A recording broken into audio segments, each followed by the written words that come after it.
Basically Indian ஓட்டர்கள் என்று சொல்றது நீங்கள் புரிந்து கொள்ள வேண்டியது, அவனுக்கு காமன் சென்ஸ் உள்ளவன், அவனுக்கு இவையெல்லாம் சென்ஸ் செய்ய முடியும். அவன் சென்ஸ் செய்த போது புரிந்து கொண்டது என்ன?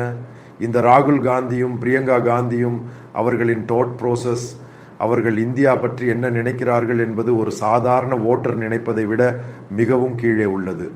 அவர்களுக்கு அவ்வளவு புத்தி உள்ளது, அவ்வளவு யுக்தி உள்ளது. அவர்களுக்கு இந்தியா முன்னோக்கி பார்க்க அவனுக்கு ஆர்வம் இல்லை. அதனால்தான் இவனுக்கு ஆர்வம் இல்லை. காரணம், இவங்களுடைய புதிய இந்தியா பற்றியும் புதிய ஜெனரேஷன் பற்றியும் எப்படி சொல்றாங்க? இந்தியா ஒரு குளோபல் பவர் ஆவது பற்றி இவங்க பேசுவதில்லை. காரணம், இவங்களுக்கு அது பற்றி தெரியும். இவங்களை விட தாரணம் இந்த புதிய ஜெனரேஷனுக்கு உள்ளது. புரிந்து கொள்ள முடியுமா? சுமார் 10 கோடி புதிய ஓட்டர்கள் உள்ளனர். கடந்த 10 வருடங்களில் இந்தியாவில் உருவான 10 கோடி புதிய ஓட்டர்கள்.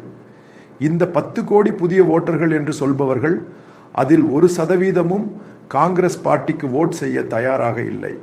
காரணம், இந்த 18 வயது தாண்டிய ஓட்டிங் வயதினர் ஏன் தயாராக இல்லை? அவர்களுக்கு இந்த ராகுல் காந்தியை விட பிரியங்கா காந்தியை விட புரிதல் உள்ளது.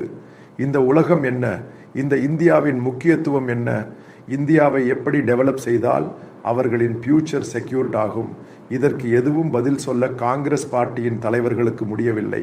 இது என் வார்த்தை அல்ல, இது கபில் சிபில் சொன்னது. பின்னர் அவர் பார்ட்டியில் இருந்து வெளியேறினார். பின்னர் பார்ட்டியாக லோக்கியம் மட்டுமே.